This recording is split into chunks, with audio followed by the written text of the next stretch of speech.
What is up, guys? Welcome back to the channel. So, going down this weekend, UFC Oklahoma, and today, guys, I will be giving my full card predictions for UFC Oklahoma, and we got a pretty stacked card, guys. The main event: DDP versus Kamaru Usman. We got Africa versus Nigeria, Part 2. We got the co-main event: Jared Cannonier versus CLD. Should be a very fun fight. Chase Hooper versus Mitch Ramirez, an interesting fight as well. Tabatha Ricci versus Fatima Kline. We got Tommy McMillen versus Alberto Montes, which is a fun fight. Jose Delgado versus Austin Bashi, and just a bunch of other bangers on this card. And we are going to be predicting every single fight, every single 11 fights in this entire card. So before we get any further into the video, you guys, make sure you guys hit that like and subscribe button, turn on notifications. When you guys want to see when I upload, comment down below who you guys got winning for these fights. And yeah, we will be getting into these predictions. First here, in the flyweight division, Dione Barbosa versus Anna Banana. Um, yeah, this is a very interesting fight, guys. I know originally Dione Barbosa was supposed to fight Veronica Hardy, which I was going to favor Veronica Hardy in that matchup. But this is a more interesting matchup, in my opinion. Listen, for what I'm seeing from Anna is that Anna isn't necessarily the greatest grappler. But Anna, what we've seen from outside of the UFC, that she's a fantastic striker. She's having these, and I think she's a dangerous striker too. She's just very explosive. And Dione Barbosa, in my opinion, is a decent striker. Looking at her last 5 fights, she beat Melisano, which is actually a good win. Losing to Miranda Maverick, not a bad loss.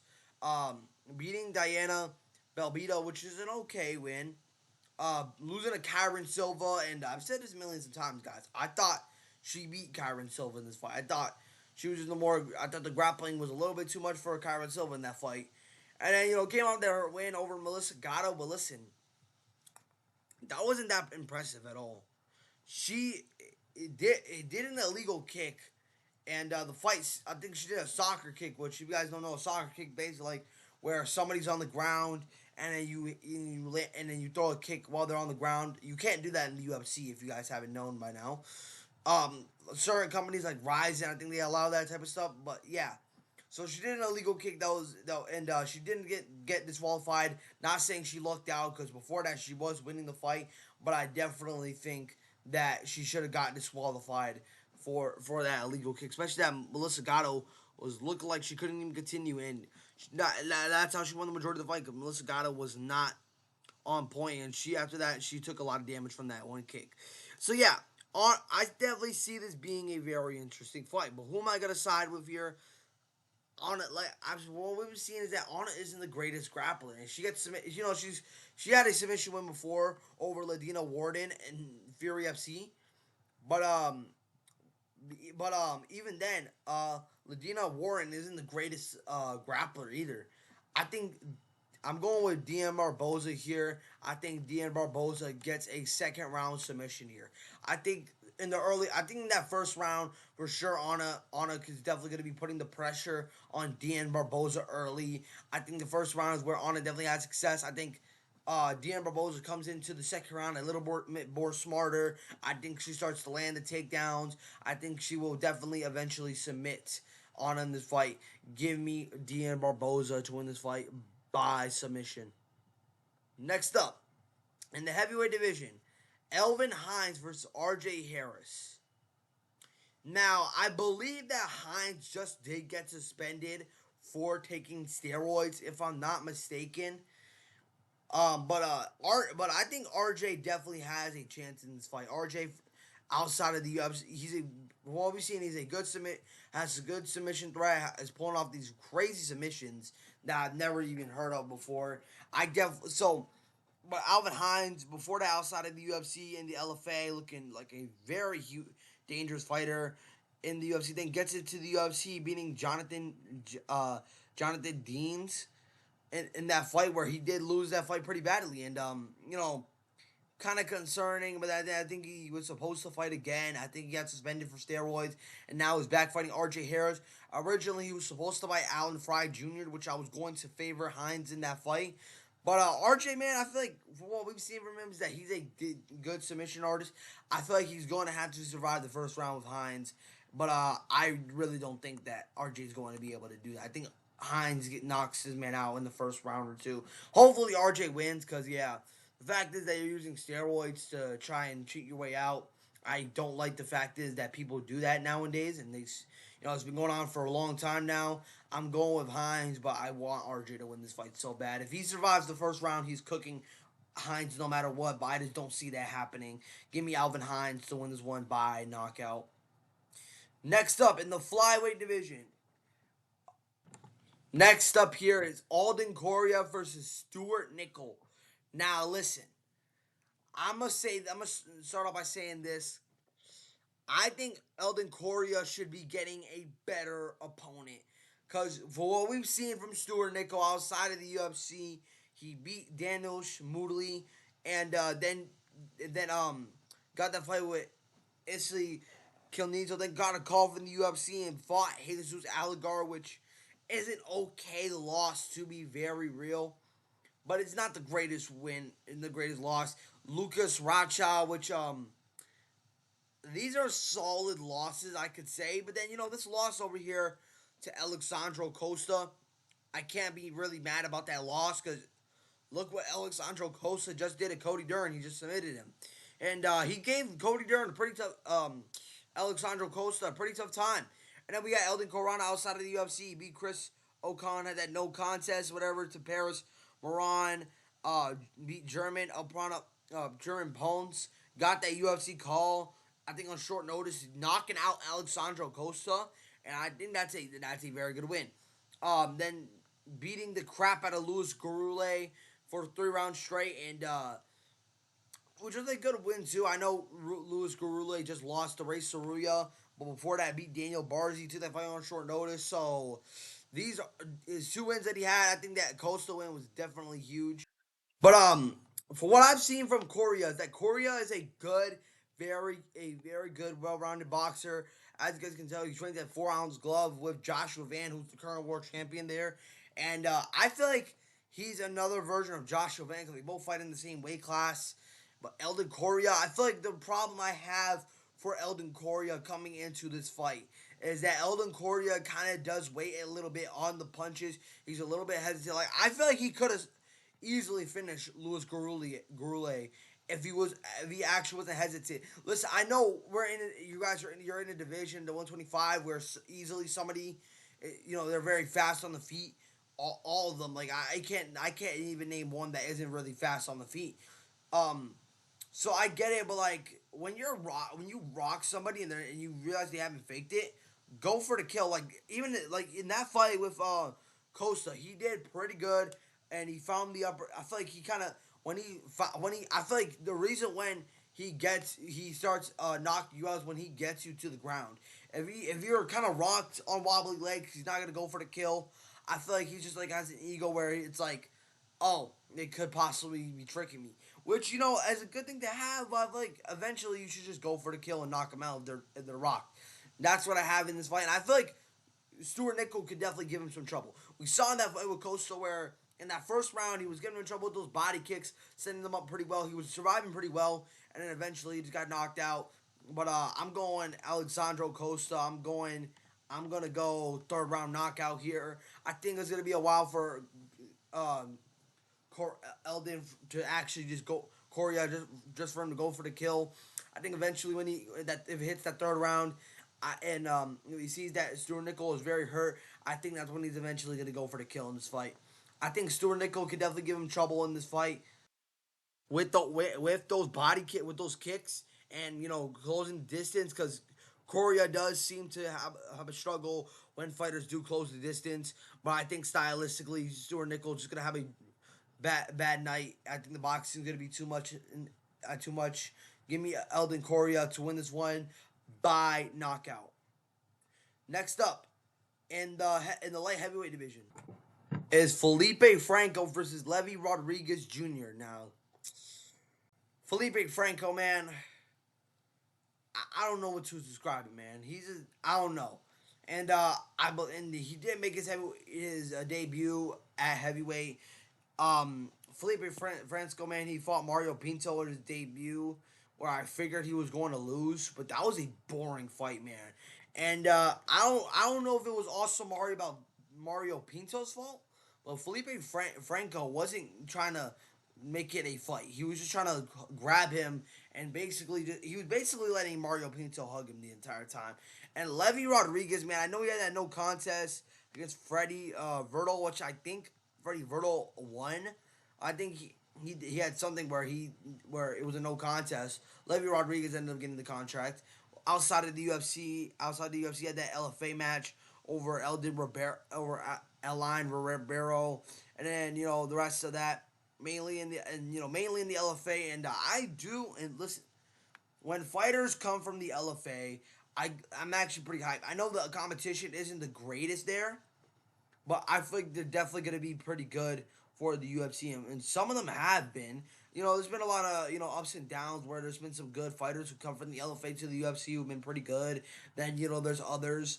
Then there's others where they're not as good, but it's just like a mix of a variety for fighters who come from the LFA. But the problem here I have here is that I could think that Levi Rodrigues could knock out Felipe Franco. Well, was Felipe Franco going to be scared and trying to hug this entire time, or is he going to actually fight? I don't know. This fight could go the distance, but I guaranteed this is not an interesting fight. Honestly, this got to be because this honestly, in my opinion, the worst fight of the night. In my opinion, I believe it's going to be a boring fight. But I'm gonna side here with Levi Rodrigues, man. I think Levi Rodrigues is going to find that second round knockout here. I think until he knocks him out, I feel like the knockout is only going to be interesting. I don't really think that the fight is going to be that exciting. But if Levi Rodrigues does, I feel like Levi Rodrigues can definitely knock his man out in 30 seconds. Because Felipe Franco, he's just very scared to throw. He kind of gets a little overwhelmed throughout fights a lot. And for a guy who's very jacked, very big, you wouldn't think that he would be that scared to get hit, but he does get scared. And he's not that good of a grappler either. We saw that in his fight with Freddie Vidal, which most recently just fought Levi Rodrigues, but this stylistically is just a bad matchup for Franco. I don't think Franco's gonna have too much success here. He does, he does have a decent submission game as well, and a decent ground and pound. But I don't see Felipe Franco really getting this man to the ground. I think he's gonna get knocked out and get put to sleep in this fight. Give me Levi Rodrigues Jr. to win this fight by knockout, possibly a boring decision here. Give me Levi Rodrigues by knockout. Next up in the welterweight division is Seokhyeon versus JPL. Now, the more I think about it, the more I see this being a close fight. John, outside of the UFC and the LFA as well, he was looking very good, like a huge prospect for the UFC. Had that fight with Jack Condal where he won that brutal head kick, and then won a split decision over Phil Rowe, where I did predicted John Paul to lose his fight stylistically, even though it may seem like at this point Phil Rowe's kind of washed, but for a debut, not bad. It was a good fight, and honestly, it wasn't towards that third round where John Paul was actually losing. I thought John Paul clearly won the first 2 rounds of this fight. I think eventually Phil Rowe was trying to go for the kill, trying to knock him out. It didn't happen, but he was definitely getting it beat down in that third round. And the Korean Tyson, man, outside of the UFC, was looking like a beast, man. And they got on that Contender Series, beat Igar, got his UFC debut against Alban Elliott, not a bad win. Phil also most recently fought Phil Rowe. His 2 wins against Phil Rowe and Alban Elliott, they were both 2 very dominant wins. And I could see John giving Tyson some trouble here in this fight. Because what we've seen is that Jean Paul has a good submission game with some good striking. I could definitely see the boxing in general, just the boxing. I feel like that's something that could definitely be worked on for Jean Paul, but like if we're talking about like kicks, spinning elbows, he's very good at that. This is the problem here is that the Korean Tyson, man, he kind of comes in like that. He kind of comes in like this, kind of just swoops a lot of punches, throws a lot of comes in with a lot of hooks, definitely lands a lot of takedowns. He's just a stylistically a good fighter overall, and the Korean Tyson has got to be one of my favorite prospects in the UFC, and so is Jean Paul. And truly, in my opinion, I definitely see Jean Paul winning this fight. It's not impossible for him to beat the Korean Tyson, especially that if listen, because he may not have the greatest boxing, but when it comes to those uppercuts, those uppercuts and those knees, they're very good. So definitely, if he sees that the Korean Tyson swoops, he can clip him with one uppercut or one knee or a knee. I feel like Jean Paul needs to do to win this fight is that he's got to hurt him early in the fight and gas him out early. Try and land a few takedowns early on in the fight because the Korean Tyson, what he does is that he tries to piece you up on the feet and he's not worried about the wrestling. Towards the later rounds, that's when he starts to use the wrestling. So if I'm Jean Paul, I'm going to land some takedowns early, get him on top, get him on top control, and try and gas him out there. Maybe possibly submit him. If that doesn't work, just try and keep him there, hold him down, and for sure, definitely gas him out, gas him out of that fight. And also another thing, Jean Paul should definitely keep the distance. Jean Paul is the taller fighter in this fight by 1 inch, so he should be using that jab, should be using those front kicks, those calf kicks to definitely slow down the Korean Tyson early on in this fight.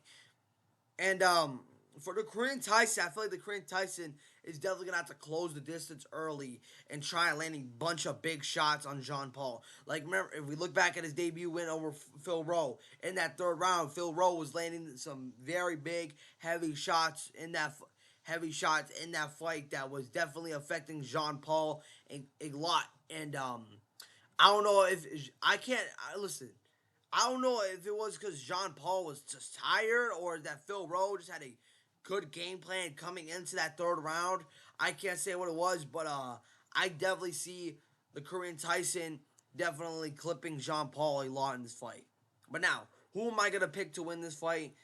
I'm gonna go with the Korean Tyson here, guys. I think the Korean Tyson gets a third round knockout here, guys. I think the first and second round is definitely could be a struggle here for the Korean Tyson. I think that third round is when Jean Paul is gonna get affected a lot with those punches. I think eventually the Korean Tyson gets a knockout. He could definitely get a dominant decision here, but I could see this being a very competitive fight for as long as it lasts. But I think one shot from the Korean Tyson and Sean Paul could definitely be in this fight. With this fight could definitely be over. I'm gonna go ahead with the Korean Tyson here by knockout. Jean Paul needs to try and get an early submission or just gas him out early, and I don't really see that happening. Give me the Korean Tyson to win this one by knockout. Next on the featured prelim in this fight is Jose Delgado versus Austin Bashi. Now this is where we get to the interesting fights. Austin Bashi outside of the UFC. He beat Akar, same name, beating Zach Riley, having that contender series fight over with Darren Ramos. Lost his debut to C-Rod, which I'm gonna be very real, isn't a bad loss at all. C-Rod's definitely one of the best prospects in the division as well. Getting his first win in the UFC over John Giannis, which I definitely think it's a decent win. John Giannis did get his first win in the UFC over Jamie Siraj. And I know he just lost to Marcus McGee, but that was a pretty competitive fight. He was definitely giving Marcus McGee some trouble with the striking. Um, so that's not a bad win. And then Jose on the contender series, he beat Aaron Dwarzes, got his first win over Connor Matthews, which I'm gonna be very real. I've said this a million times about Connor Matthews. Connor Matthews is not built for the UFC. He's not meant for the UFC, and that's an okay win for a debut. Hyper Almia, I'm gonna be very real. That was a very impressive win. I know Hyper Almia hasn't won a fight in a minute ever since then, but that's a good win. getting his first loss in the UFC to Nathaniel Wood, which I'm gonna be real. I thought Nathaniel Wood lost his fight. Getting his win over Andre Fili, which is a good win. Andre Fili is a very good, crafty vet.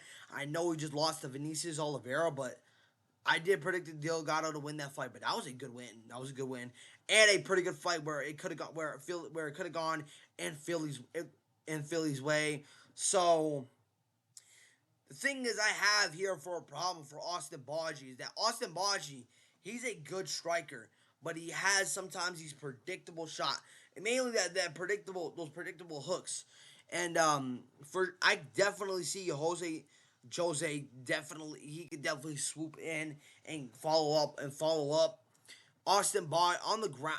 I think on the ground with the wrestling, in my opinion, I think Austin Baji is a better wrestler than Jose Delgado in this fight. If you guys can disagree with me, but stylistically, that's just I just feel that way. But if we're talking about I think on the feet, it's definitely pretty close because Austin Baji is definitely a good striker. I think we think his striking, he could definitely outstrike Jose Delgado in this fight. But it's like sometimes his strikes are very predictable, and it's kind of concerning. Listen, I like Austin Baji as a fighter. His fighting style is very good, and it has some good submissions. And outside of the UFC, he was looking like outside of the UFC, man, he was looking like a killer.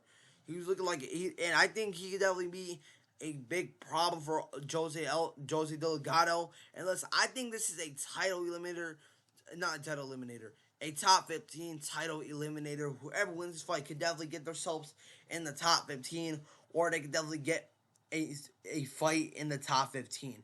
I can see that happening here for both fighters. But a few things I could say that Delgado needs to do in this fight is attack Austin Baji early. Like we saw in this fight with C-Rod. C-Rod definitely had a good game plan attacking Austin Baji very early in that fight, and it worked out pretty well. And another thing is definitely attack the body, try and slow down Austin Baji with the calf kicks, the body kicks, even the elbows. I feel like the longer this fight lasts, I feel like the more trouble this could be because we look back at his fight with Nathaniel Wood. I feel like why the judges gave that fight to Nathaniel Wood was because in those later rounds, it started becoming pretty close. Even in that fight with Andre Fili, the first round I could definitely say Andre Fili was getting pieced up very bad. But I think eventually, towards like the second half, the second, third round, it started becoming very close. So I think Delgado needs to go ahead for an early knockout early. But yet again, Austin Baji has a pretty good chin. He did take a lot of huge big shots there when he fought Christian Rodrigues. But now, who do I think is gonna win this fight? I'm gonna go with Jose Delgado. I think he wins a pretty close decision in this fight. I don't think he's gonna win by much, honestly, man. I think Jose Delgado could definitely be a problem for this division. But I also think that it's kind of concerning because he has a lot of these close fights where it may seem like that he definitely may look like he wins the fights, but it's also like what the judges see. I feel like judges kind of look at a lot of things that some fighters also don't see. Honestly, I think judges nowadays, you know, do be making some stupid decisions, but you also got to think what are they looking at? What are they looking at as well? Are they looking at they're looking at everything that they see one bit by bit. You may think that you're winning a fight, but that one big shot from somebody can have you lose a round like that. And for any judge, like boxing in MMA, that be like that sometimes. I think Jose Delgado's definitely got to hurt him early, so he could definitely have a lot of success in the later rounds. I think that it's gonna be a pretty close fight. Give me Jose Delgado by a 29-28, pretty close fight. Next up, opener of the main card. This is a legit killer fight. Tommy McMillen versus Alberto Montes. This is a fight where I've been going back and forth on. At first, I kind of was going to favorite Alberto Montes in this fight, and I was gonna pick Tommy McMillen. I was going back to Montes, so I've been going back and forth a lot. But then I took a look back because, as you know, on the record, you see that Montes has a loss on his record. I look back at that loss, and yeah, he was getting. I feel like he was getting murked a lot in that fight. Throughout the fight, that guy was being very explosive. I think his name is Ira. I don't really know how to pronounce his name. And yeah, I thought that was a decent loss. Then he went on a four-fight winning streak, beating Adam Ortiz, beating Kevin Garcia, getting that contender series fight against Carlos Cardron, which was a good anaconda choke. Most recently, beating Ricky Tercios. Which, listen, guys, I know. If we look at McMillen's record, he beat Josh Wright's Jenner. He beat whoever this guy is, beating Damar Rye, and then had a close fight with Damian McGarron. Now that was an entertaining fight. That was got to be one of the best contender series fights I've ever seen. That fight was super close, and then got a fight with Manolo Riziki, which I'm gonna be very real here, guys. I think Riziki would beat Ricky Tercios in a fight, and I think Tommy McMillen would knock out Ricky Tercios in like under a minute, man. That wouldn't even be close. And yeah, so there are a bunch of concerning things I have for both fighters. One is uh is that I feel like Alberto Montes should have finished Ricky Tercios in the first round. I'm gonna be very real here, guys. There's no reason why he shouldn't have not finished Ricky Tercios in the first round, and he ended up finishing him in the second round. And concerning thing I have here for Tommy McMillen is that there's no reason why he should have got clipped that many times against Zazici. Listen, I get against David Magayon, because David Magayon's actually a pretty good fighter, and I actually like David Magayon. I feel like he should get another shot at the contender series. But like, there's no reason why he should be getting clipped like that against Zacchini. Listen, I know he comes from that same gym as Sean O'Malley, but I haven't been really impressed by him. Listen, that win over David, whatever, but like Zetchi, man, he's kind of a can.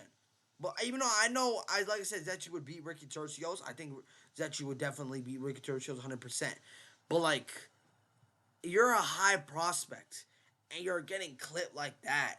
That has got to be very concerning, man. Like, I know you guys are like, oh, that was just a debut, man.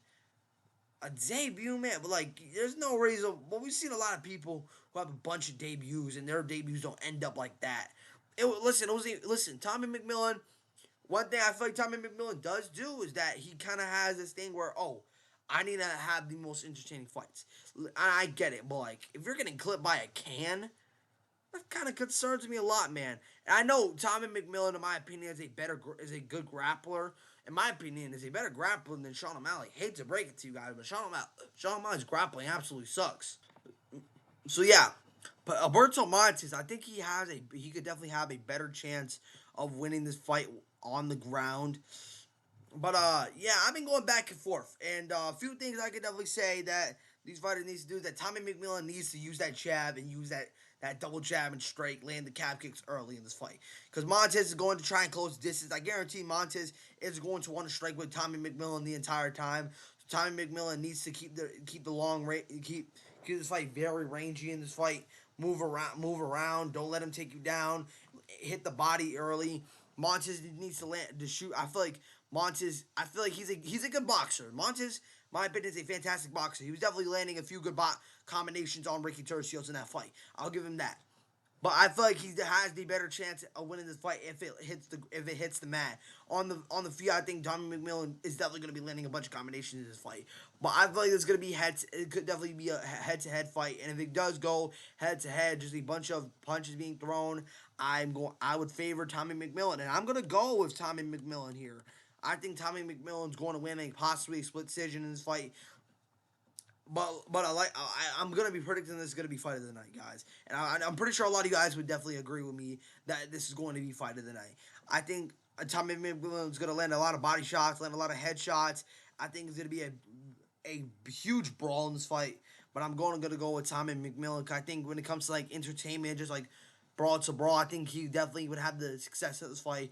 Montes needs to land a lot of um, ground shots. Takedowns, and I don't think he's going to do that in this fight. Give me Tommy McMillan to win this one by split decision. Next up, in the strawweight division, Tabatha Ricci versus Fatima Kline. this is also an interesting fight. With Fatima Kline, she had that fight against Alexandra Romero outside of the UFC and got the call from the UFC on short notice to fight Jasmine Genuvius. And that's not a bad loss, especially that she took that fight on short notice. When I look at her after that loss, beating Victoria Nicoll, beating Melissa Martinez, having her biggest win of her career over Angela Hill. We just seen Angela Hill win her fight at UFC Makaru, so that's a good loss.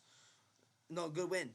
And then for Tabatha Ricci, she fought Tekka Pennington, beat Angela Hill as well.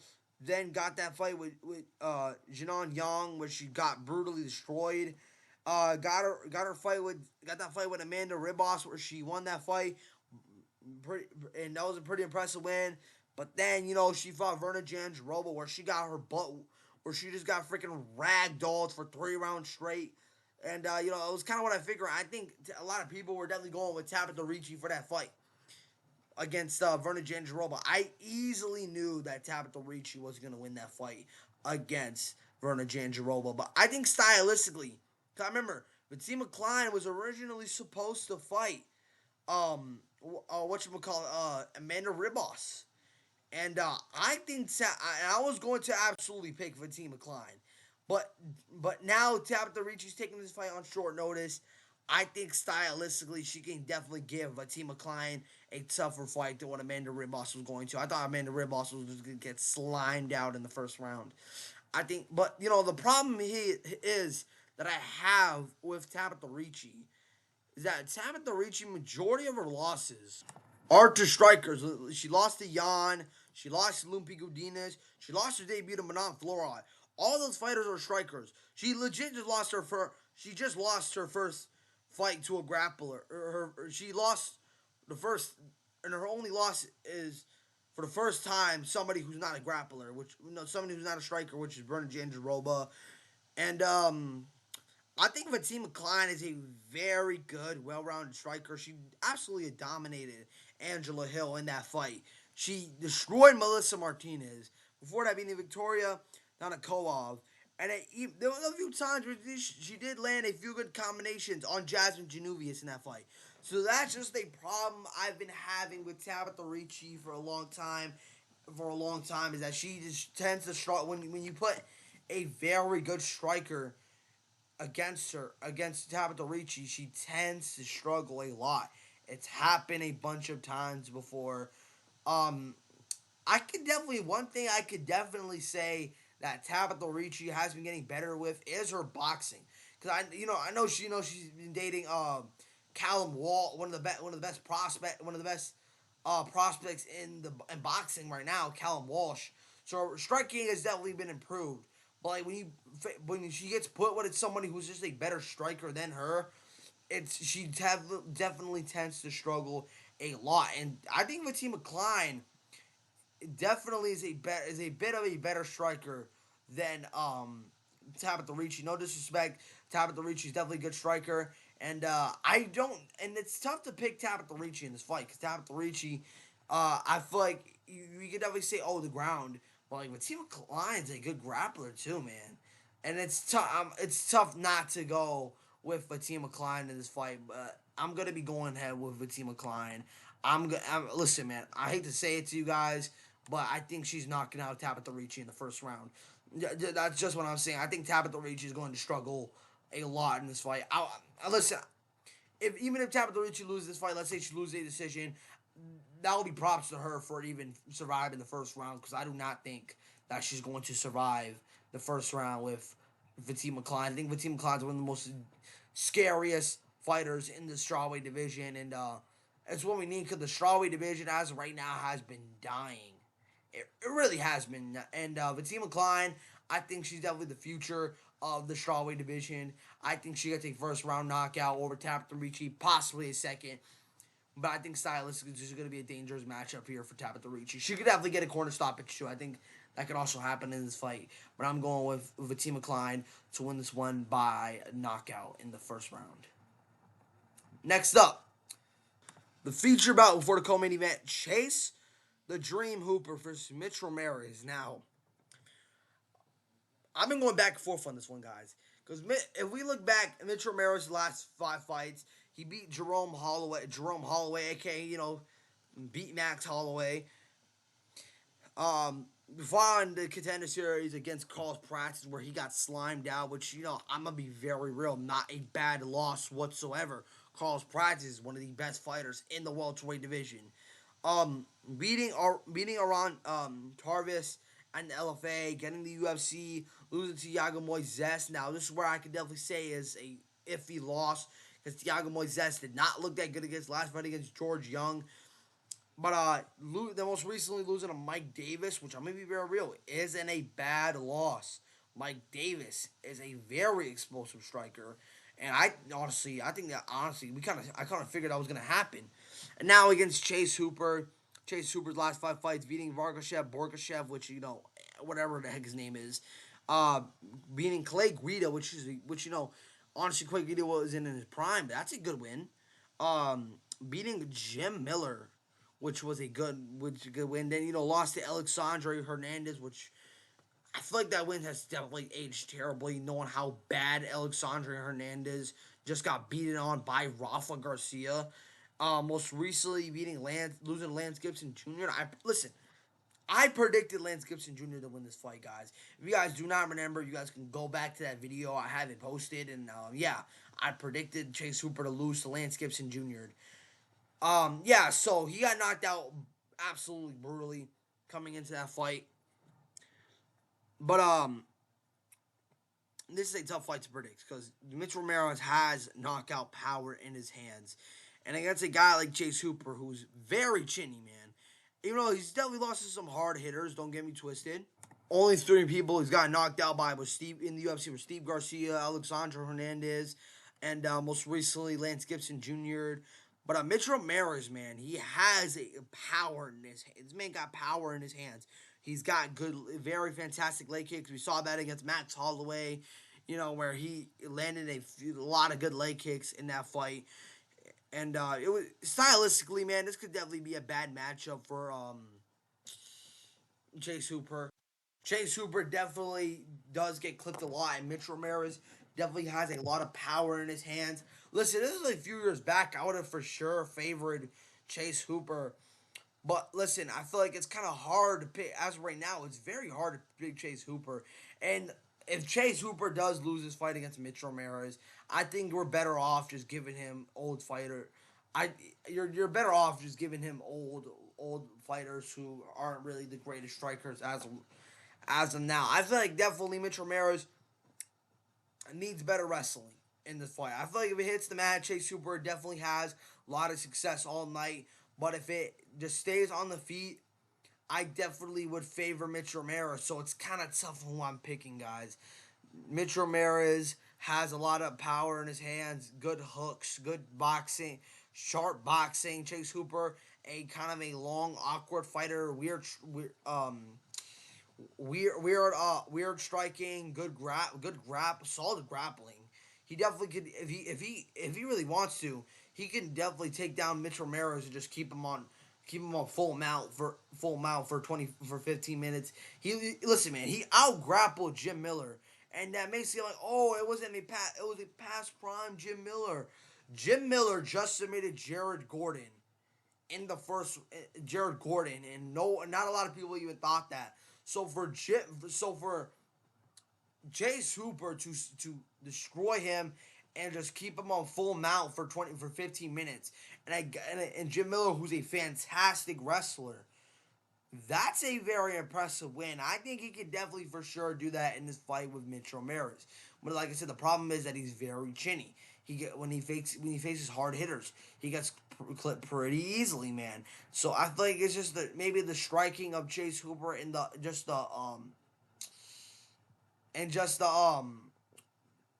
grappling and just the striking in general. I think stylistically that could definitely be a change. But listen, I know earlier I did make a short video where I said Mitch Ramirez with Chase Hooper was gonna win. But I'm going to be very real with you guys. I'm actually going to switch my answer here, guys. I'm going to pick Mitch Ramirez to knock out Chase Hooper, man. I'm sorry. I think it's going to happen. I think Mitch Ramirez style is...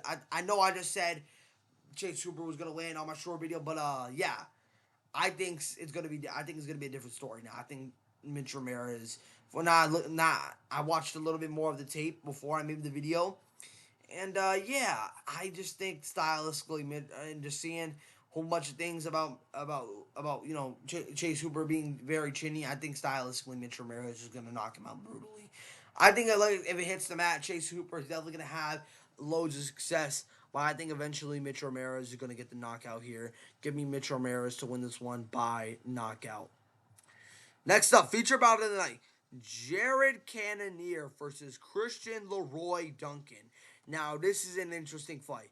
And we look back at their last 5 fights. Christian Leroy Duncan losing to RoboCop, not a bad loss. Beating Andre Pelaia, which is an okay win. Beating Eric Anders, I think that's a good win. Beating Marco Trulio, good win.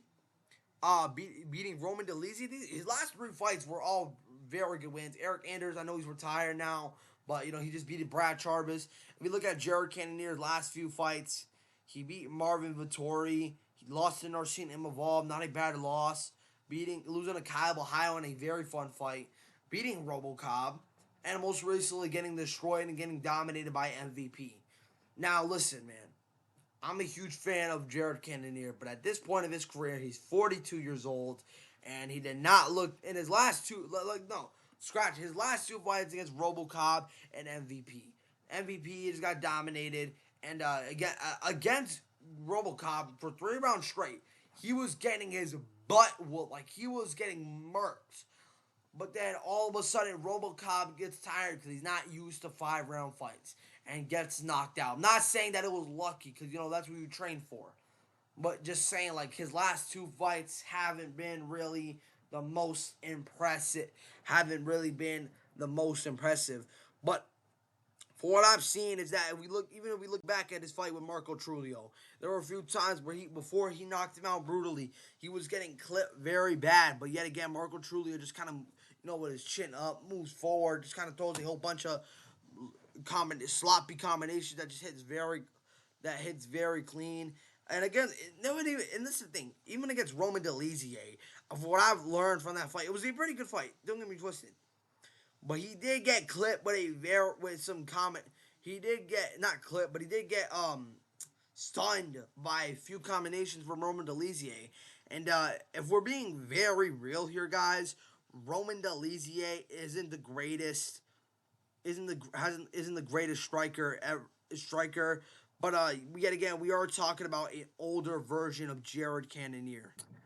And I definitely say that's a decent, it was a decent win, but like I really, it played out as I expected it to be. I expected Roman Dolidze to give CLD some trouble in that, some trouble in that fight.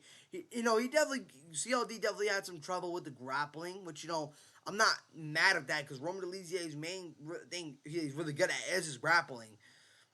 But if this was a 5 round fight, I would have favored Jared Cannonier all the way every day. But this is a 3 round fight, and I know it's a co-main event on a fight night, but sometimes they do 5 round fights for co-main events. But yeah, just looking at Jared, but yeah, I feel like Jared Cannonier I feel like one thing that Jared Cannonier could definitely do is that we look back at his fight with RoboCop. Listen, props to him for going 3 rounds surviving the whole fight with RoboCop because that's insane, man. RoboCop is just viciously dangerous, man. And Jared Cannonier nearly survived that fight. Almost got knocked out brutally as well, and CLD just freaking survived like it was nothing, man. But even from what we learned from that fight is that that CLD does get clipped pretty easily, and when he faces a hard hitter, he definitely tends to struggle. Jared Cannonier definitely hits pretty hard. Still for his age at 42 years old, I definitely see him pulling the win here. The amount of upsets we've seen damn near this year has been insane, and I feel like definitely Jared Cannonier could definitely take that away from him. Because if we look at who he's lost to, if we look at who the 2 fighters he lost to, I think he lost to Armin Prasarian. Armin Prasarian's a aggressive, hard-hitting Muay Thai fighter, and he lost pretty badly to him. RoboCop, who hits pretty hard. Jared Cannonier, I feel like stylistically is going to be a huge trouble for CLD. I do not see CLD really dominating Jared Cannonier, nor do I see him dominating the rest of this division. But I will say is that I feel like one thing that he could definitely do is land those high kicks. Definitely try and frustrate him throughout this fight, make him miss a lot of shots. Because when Jared Cannonier is missing a lot of shots, he definitely gets frustrated a lot. Look back at his fight with Izzy. Izzy was being pretty technical. He was barely landing the shots that he wanted to. He was getting pretty upset. Pretty upset. Even in that fight with even in his fight with MVP. MVP was sometimes he was having trouble landing landing the shots. He got frustrated. Never seen him evolve. He got frustrated, man. He's been a lot. And even the matter of fact, even the fight with Marvin Vettori, when he couldn't knock out sometimes when he can't knock out fighters, he gets frustrated a lot. Even in that fight, he was definitely getting frustrated a lot with Marvin Vettori in that fight. So stylistically, I think I'm gonna go ahead and pick CLD to win the decision over Jared Cannonier. I think Jared Cannonier definitely could give him trouble earlier on the round. I think towards the later rounds, I think Jared Cannonier is just going to probably either gas or just get absolutely obliterated in the later rounds. I see him winning a pretty close competitive third. I could definitely see him winning a pretty close competitive all round. He could definitely win all rounds for sure. But I definitely think it's going to be a pretty competitive fight. Give me CLD to win a pretty competitive fight over Jared Cannonier in this fight. Next up, main event is Dricus du Plessis, aka DDP, aka DDP, versus Kamaru the Nigerian Nightmare Usman, aka Terry Crews. So, if we look back at the last 5 fights, Kamaru Usman beating Kobe Covington, which was a pretty good win. Then getting head kick shot dead by Leon Edwards, where he definitely did struggle a lot, and where he definitely did beat Leon Edwards that entire fight. Then lost to Leon Edwards, and I don't really think this was a majority decision. I feel like it was clear data at that third fight. Kamaru Usman was just getting beaten on. Beat Khamzat Chimaev, which I'm gonna be very real. I thought Khamzat Chimaev lost his fight against Kamaru Usman, and then had a pretty dominant fight against Joaquin Buckley. We look at Dricus' last 5 fights. He beat Robert Whitaker, beat Sean Strickland, a fight where majority of people did think he lost that fight. I thought DDP won that fight, a 3-2 match. Beating Israel Adesanya, which was a good fight while it lasts. Dominating Sean Strickland in the rematch. And then absolutely getting obliterated by Khamzat Chimaev most recently. Now listen, personally me, this is a 50-50 fight. And if you're going to ask me who do I really want to win, I'm going to be leaning toward. I'm going to be rooting for Kamaru Usman because it's most likely the winner of this fight is going to get the next time. Well, if DDP beats Kamaru Usman, I don't think he's going to get the next title shot, knowing that he's already beaten Sean Strickland twice. But yet again, they already have done that. Max Holloway and Dustin Poirier. They did a trilogy when Dustin Poirier already won. When Dustin Poirier already won twice. And but listen, if I would rather like to see Kamaru Usman face Strickland because they already have history years ago, than see a trilogy fight with Sean Strickland and DDP. And listen, I think that Sean DDP loses a trilogy. May not make sense. I think Sean Strickland's just getting better and better, man. But Kamaru Usman and Sean Strickland, a rematch is a 50-50 fight. That hands down. Even though I know Kamaru Usman now is getting older, man. Like, I feel like the type of matchups that we can give Kamaru Usman are matchups with fighters who know how to grapple. I know Sean Strickland knows how to grapple too. But I feel like this is going to be a huge fight, knowing that it's South Africa versus Nigeria Part 2. We've already seen Part 1 with Izzy and Dricus. And this is a huge fight because, they've been going back and forth. But what I've seen is that Kamaru Usman, throughout his career, he's a good... Listen, man. He's a pretty good. He's a decent striker, man. That's what I'll say. That's what I will say. But I feel like what did change him a lot was that Leon Edward head kick knockout that he had. I feel like if that head kick knockout didn't happen, I feel like he would still be possibly be the same, be the same. But this is a close fight because DDP, he's a well-rounded striker. But obviously, for what we've seen from his last fight against Khamzat Chimaev, is that his grappling. Now, when you put him against a good grappler, he tends to struggle a lot. And then we do look back at his fight with Khamzat Chimaev. Usman was out grappling Khamzat Chimaev and defending a lot of those takedowns. I know just because that Kamaru Usman did a better job with Khamzat Chimaev than DDP, that doesn't necessarily mean that, DDP is going to lose this fight. That's not what I'm saying. I just think that DDP needs to work better on takedown defense, the wrestling in general. And but one thing I will say that I like about DDP is that when he does get tired, he knows how to still push that pace. Because when he was getting dominated those 4 rounds by Khamzat Chimaev, that 5th round he came in locked in. He's like, okay, I need to try to knock him out. He almost knocked down Khamzat. And listen, he almost knocked out Khamzat Chimaev in that fight. He almost submitted Khamzat Chimaev in that 5th round. He almost he almost finished Khamzat Chimaev in that 5th round. And I think yeah, he didn't get dominated for 5 rounds straight, but he definitely won a 4-1 matchup. And that's where it gets concerning because if we look back at Kamaru Usman's fight against Joaquin Buckley, he dominated him, right? But that 5th round, I feel like Kamaru Usman, I don't know if he was getting tired, but he started to get clipped a lot more coming into that fight. I know it was probably that Buckley had a good strategy, but it was harder for him to land the takedowns when Buckley was already tired.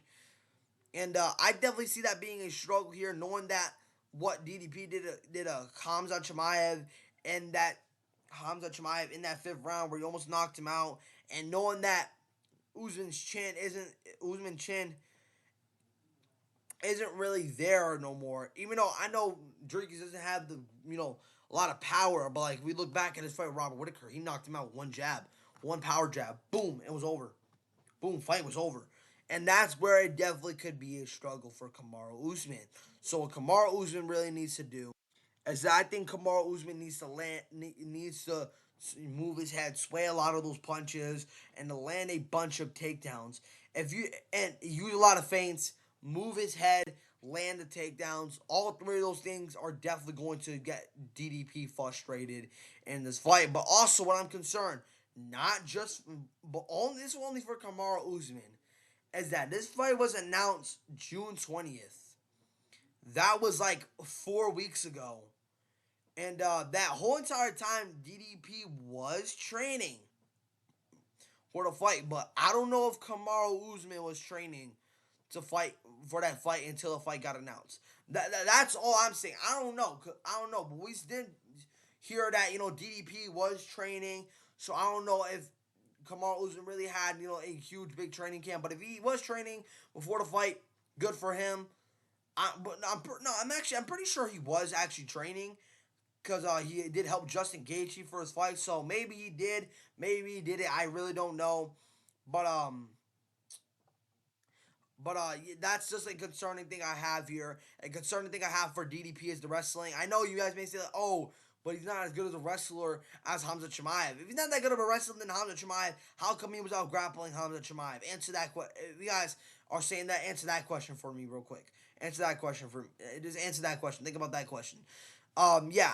I definitely see this being a struggle for DDP. It's a 50-50 fight. This could be a fight of the night, too. Could be one of the best fights in middleweight history, for sure. That may be a little bit dramatic. But this is definitely a huge... This is probably one of the hugest fight night main events that we're going to have all year. But now, who am I going to go to pick and win this fight? I'm going to go with the underdog here, guys. I think Kamaru Usman gets a decision. I'm going to go a 3-2 or a 4-1 decision. Either one of those two, I think Kamaru Usman is going to beat DDP in this fight. I think the grappling could definitely be a little too much in those early rounds for DDP. I think towards the later rounds, I definitely see DDP definitely could have some success here. but I'm going to go with Kamaru Usman. Just hopefully Kamaru Usman can win this fight. But that's going to be the end of the video, you guys. Make sure you guys hit that like and subscribe button. Turn on notification when you guys want to see when I upload. And I'll see you on the next one, man. I'm out. Peace. To the next one.